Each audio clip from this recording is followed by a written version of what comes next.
Hi guys, I just got back from the Hamfest not too long ago.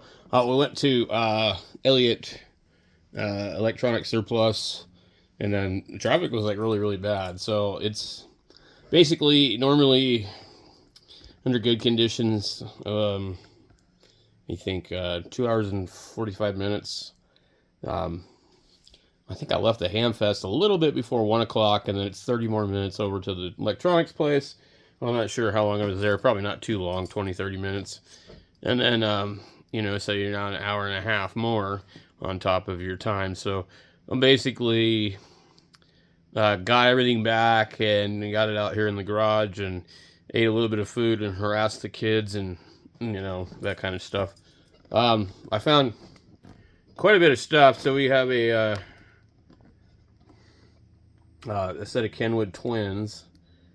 Let me see here. We have a beat up, really beat up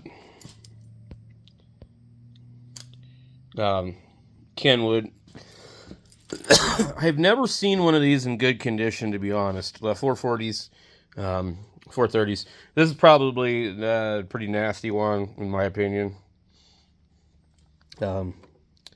Somewhere I actually have a mobile bracket for this, which is kind of funny. But I don't know.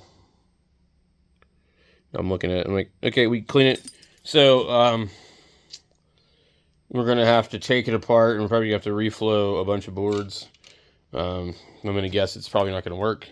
Okay, so then I got this Autech research computing watt meter, goes up to 2,000. Kind of Collins kind of type of color.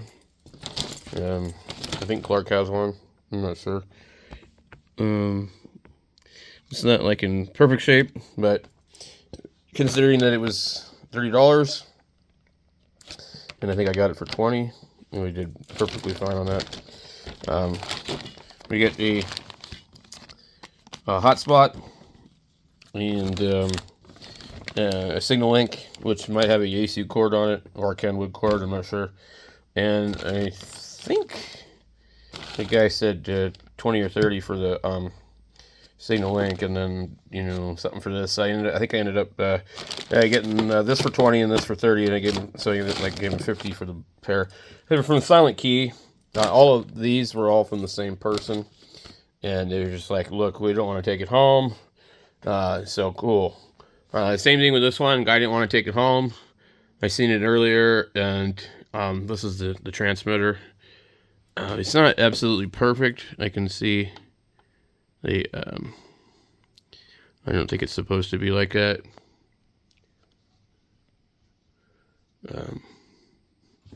So I think maybe the ring is bent. Get a couple gouges and things like that. I mean, it's really kind of hard to find one in super good condition. I think he cleaned the lens over here, so it's missing the logo, which I don't think it would say Kenwood, but this is technically a trio. And then here we have the receiver, and apparently there's a couple of things wrong with it, but he told me everything was wrong with it. This is a receiver.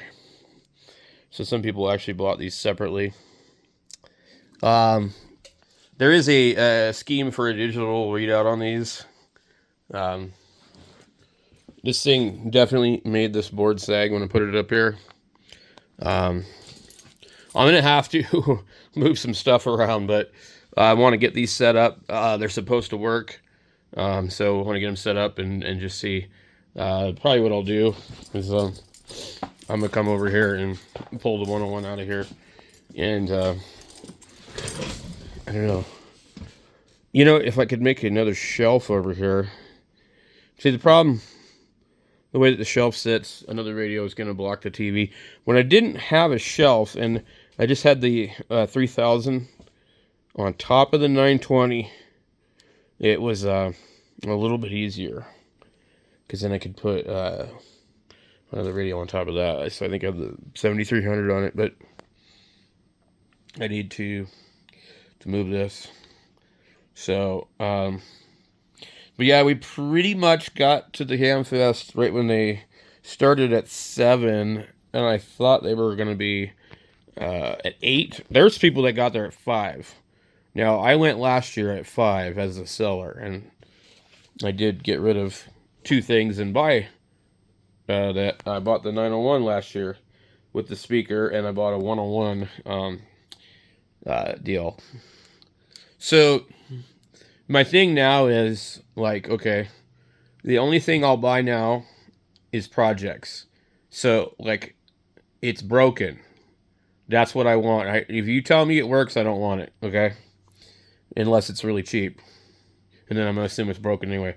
So, I got the 830, or the 830, the 530, for cheap enough that it doesn't matter if it works or doesn't work.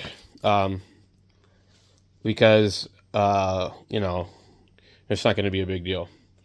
I got the twins for cheap enough that I didn't want them. I really didn't. But the guy was like, I told him, you know, a little bit about what I do and, you know, how I like to fix stuff, but I'm probably just going to make a video of it and maybe not use it again. You know, he was like, cool. I said, I'll fix it. I said, I don't keep radios that don't work. I don't.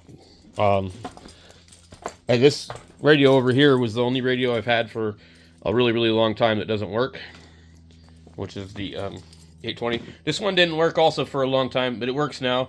We actually need parts, so if for some reason you're watching this video and you're in Arizona and you happen to have a parts Tempo 2020, I need a parts Tempo 2020. Basically, considering I'm missing the trim and a bunch of the knobs and the top cover and I think a few other things, I probably just need a whole radio. This one works. They're very problematic. They've got these set of chains and stuff down here that like to break. So otherwise, you would see me using this.